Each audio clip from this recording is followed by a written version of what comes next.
Hello plant lovers and welcome to my rental kitchen, and today I'm going to repot my Oncidium Pacific Sunrise, and I thought I might make a little film about it to give you the heads up on Oncidium repotting, because the flower is dead and it's about to start its spring growth. So let's get to it.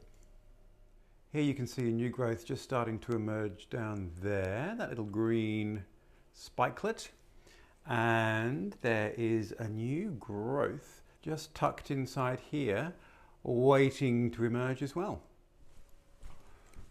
Okay, so the first thing we're going to do is soak the Oncidium. Voila. There you go. So we're just softening the roots, softening all the media that's around it, and just making sure that the roots are going to separate from the clay pot very easily. So we might leave that there for, I don't know, maybe 10-15 minutes. We'll just see how soft it gets. Okay, here we go. Here is our lovely soaked Oncidium. Let's see how soft it is. Let's get rid of that. Here's my trusty doodah tool.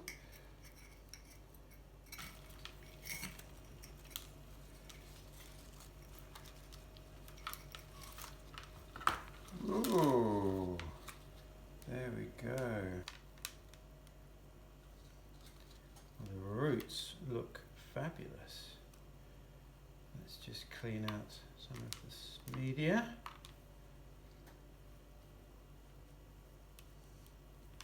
Very old sphagnum moss. Well, the roots look very healthy, which is great to see.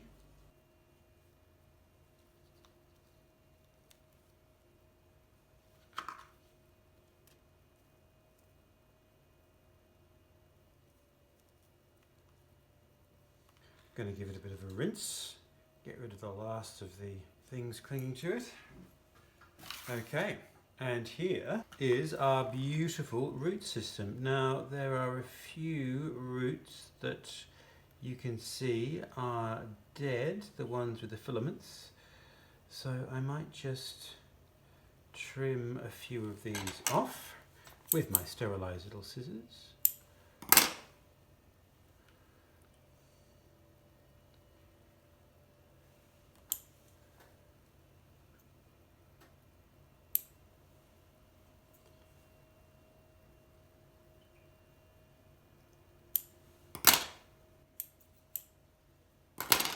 There we go.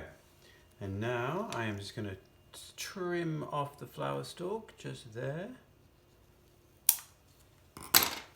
Thank you, flower stalk. Okay, now we are ready for the new media. And I just use a little mix of bark, of charcoal, a little bit of perlite, and just a little bit of shell grit, which is actually the food that is sold to chickens, but it's just shells and it gives a little bit of calcium, and like all of this, it just helps make the mix nice and aerated. So we give that a little mix. Ooh, there's a very big stick.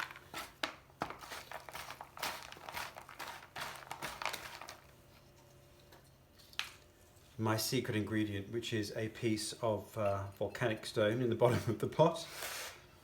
I'll put some of the charcoal bits in the bottom.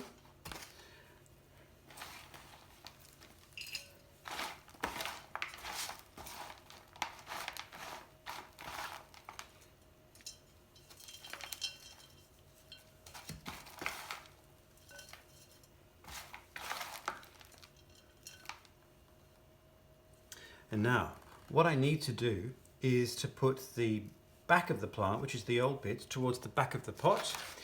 And I need to put the front, which is where the new growth is, here, so that the new growths have room to grow towards the front of the pot. So you don't want to center the plant in the middle of the pot, which is what you'd logically do with many other things, but rather put it towards the back so that all the new growth has got room to grow. Because in my previous pot, this one was getting just a little bit close to the edge, getting a little bit cramped.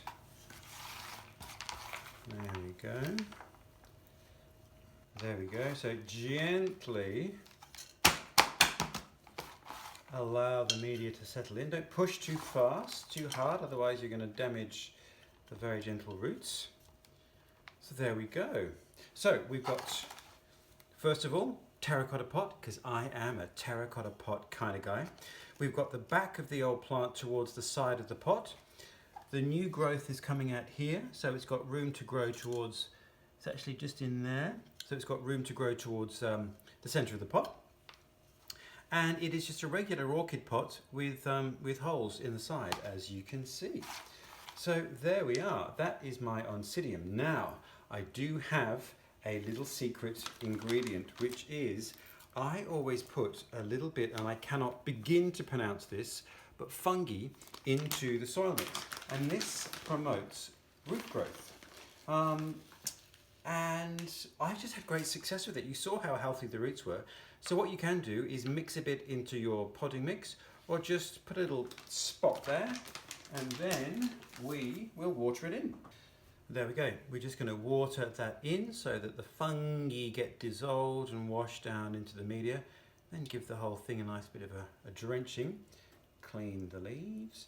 Now I have just put a very diluted bit of all-purpose orchid food in here, just as a little bit of a cocktail to enable it to recover from its traumatic move.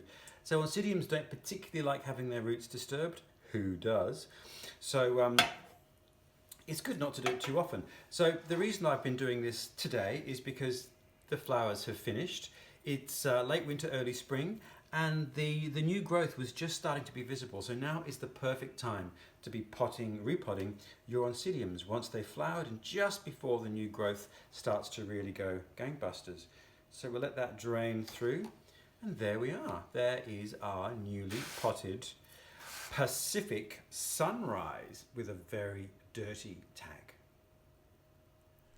There we are, plant lovers, Oncidium Repotting 101, and I hope this little baby is going to be happy. Pacific Sunrise for its new dawn.